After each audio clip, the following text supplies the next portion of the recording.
Welcome to Dalton Draws, the series where the title tells you exactly what the show is. Let's open up the sketchbook and see what I've got this time. Last year, Superman returned to the big screen, and boy, I freaking loved it. Growing up, I wasn't the biggest fan of the character. You can probably guess why. It's the same reasons people always give. Oh, he's too powerful, he's boring, but I gotta say, I've changed my tune on the guy over the years. I don't know if it's just because I've gotten older, or because darker takes on the concept have been beaten into the freaking ground, or if it's just because the world kinda sucks right now, but whatever the reason, an all-powerful hero who does the right thing because it's simply the right thing to do, it sure sounds appealing right about now.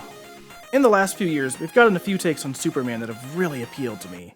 First off, there's the incredible Superman Smashes the Klan, a graphic novel based on one of the classic Superman radio dramas. It's got the same creative team as the first few Avatar graphic novels, and god, they knocked it out of the park. Jean Luen Yang's writing strikes this balance between being fun and lighthearted, while also making sure that the heavier elements hit hard. And Guru Hero are just my favorite artists. Their work is the kind of stuff that makes me want to keep improving my own art. If you've never read this book, I highly, highly recommend it. And also the Avatar comics they worked on too. Those are also great, both continuing the story from the show and introducing elements to bridge the gap between that show and The Legend of Korra. Since then, we've also gotten My Adventures with Superman, a show that I absolutely adore. I tend to enjoy most of Studio Mir's work. Obviously, the seasons of Korra they animated look incredible. Book 3 in particular is just downright gorgeous. Voltron was pretty good until, it wasn't. The TMNT short they animated was great, and My Adventures with Superman is just so much fun. It really endeared me to the crew from the Daily Planet, which in turn led to me enjoying the movie even more because I had a greater appreciation for just how much the cast nailed those roles, even with only a few lines. Plus, the show is a love letter not just to Superman, but stuff like Dragon Ball. I mean, Kara's initial look when she arrives on Earth is just straight up Android 18. The first season is okay, but Season 2 ties it all together brilliantly. Can't wait for Season 3 to see more of these goofballs and Lex finally bald Luthor. And speaking of bald Lex Luthors, god, Nicholas Hoult absolutely crushed it as Lex in the new movie. I've generally been unimpressed with Lex Luthor in live action over the years. For starters, dude's bald. It's like his main defining character trait, and so many films have him only appear bald at the end, like he has to freaking earn his baldness, and it's like, man, what are we doing here? I'm not gonna sit here and say Supergirl was a great show, but John Cryer as Lex was honestly pretty good. But Nicholas Hoult, just freaking perfect casting, great performance, he elevates the movie, and I'm so glad he's returning for Man of Tomorrow. And it's not just him, all around the casting in the movie was phenomenal.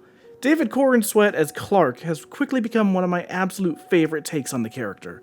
Everyone at the Daily Planet is perfect, and I'm so excited for the spin-off show with them. Nathan Fillion as Guy Gardner is such a good choice. Rachel Brosnahan as Lois Lane is wonderful. I could go on and on about this movie, but I'm sure most people watching this have seen it, and if you haven't, go watch it and experience a little bit of hope. So before we move on from comic characters, I forgot to save a time-lapse of this illustration, but I've got to share this dumb little doodle of the Kingpin. Oh, sorry, I mean the King Pine. Did you watch out for this festive threat over the holidays? Shifting gears a bit, our next pick is returning to one of my favorite franchises, Story of Seasons. You know me, I love these games, I love these characters, and my favorite one to draw is Ellie. Mainly her 64 design, but I'm also a fan of her in Back to Nature and Friends of Mineral Town. So, when I saw this collab on Blue Sky where folks were drawing everyone from the games, you know I had to jump at my chance to draw her for it. The collab uses the Mineral Town versions of the characters, though both the classic and modern designs were fair game. I went with her classic look, though I personally do think that the modern design is more fitting for the Mineral Town version of the character, but you know me. 64 is my favorite. I've done a full episode about the game in the past, and I'm still in the middle of streaming the game on Twitch. I really need to get back to that at some point. I've got 3 streams of it left. I've just been busy lately. Plus, I've just been hooked on Grand Bazaar recently. I've talked about that one a lot in the last episode, so I won't go too much into it here. But in my opinion, it's the best the series has been in 20 years. I don't necessarily want the series to keep remaking games over and over, but I wouldn't be opposed to seeing them tackle more of the classic games with the level of care that went into Grand Bazaar. Heck, I had some gripes with the Friends of Mineral Town remake, but I'd absolutely be okay with them just doubling down on that setting and doing a Back to Nature remake. Though, more realistically, Magical Melody or DS makes more sense to revisit. Magical Melody was one of my favorites as a kid, and it was essentially a big anniversary title, a sort of reimagining of the original Super Nintendo game.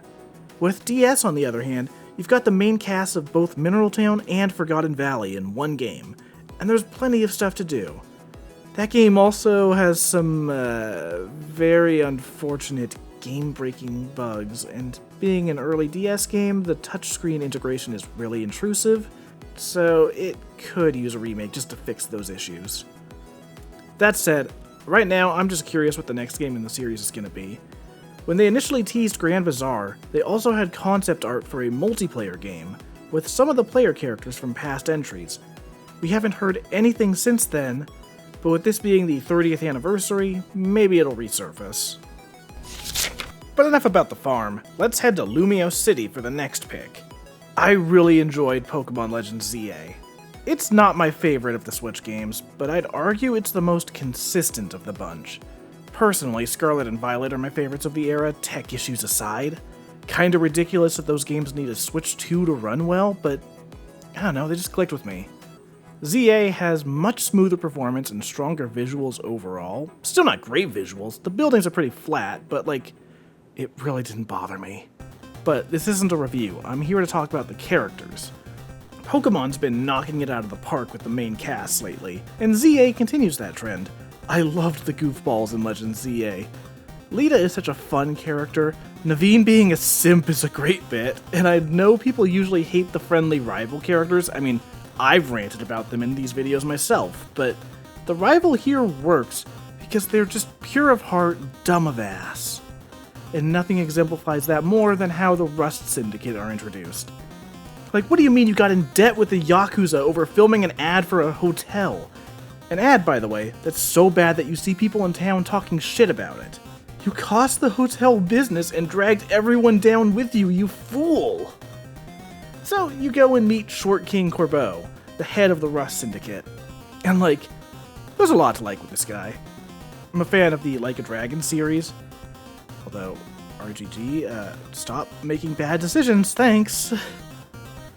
But seeing Pokemon play off that kind of archetype was fun. Also kind of fitting to pull that in a big RPG set in a single city. Game might as well be called Like a Dragonite. But anyways, I love how intimidating these guys are. I love that they're genuinely helping the city, and how the debt goes away once they see that they don't need to twist your hand into helping. I also just love this goofy Pokeball throwing animation. That's just great. I want to draw more ZA fan art at some point, so maybe that'll be a future episode. Last up is a quick doodle I drew for Halloween, based on my webcomic Smash Time Stories. This one I mainly wanted to share because I tried some different coloring techniques for it. I've been experimenting with more old school coloring for some of my work lately, based on how colors would be printed in old comics. Limited palettes and ink colors are always a fun challenge that get you to think more creatively in your work, and it's the kind of stuff that I want to do more of.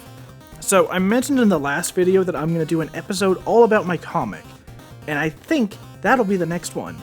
I'm working on a script for it right now, and the art's already done, so keep an eye out for that. The comic itself also resumed at the start of January, so go to smashtimestories.com to read on, or you can support the comic on Patreon. Hey, editing Smash Tunes here. As I was finishing up this video, I happened upon a time-lapse that I completely forgot about from last year. So, when Mario Kart World was announced, I drew this doodle that was like, oh man, they better bring back my boy Toadsworth. It's just him in a casket, because he hasn't been around in 20 years of games. Me and my friends always joke that he's dead. So, such a dumb freaking doodle, but I've got the time lapse for it, so here you go. Extra doodle. Wahoo. Here we go. I got two last things to share though. First off, I did another Devolver Digital ad with the crew at Mashed. This time it was a short to promote Ball X Pit. It's silly, so go check it out. I also worked on a sponsored Genshin Impact video, so you can go check that out as well. And if you want to support my work, you can head on over to Patreon. Thanks for watching, and tune in next time for more art. Later.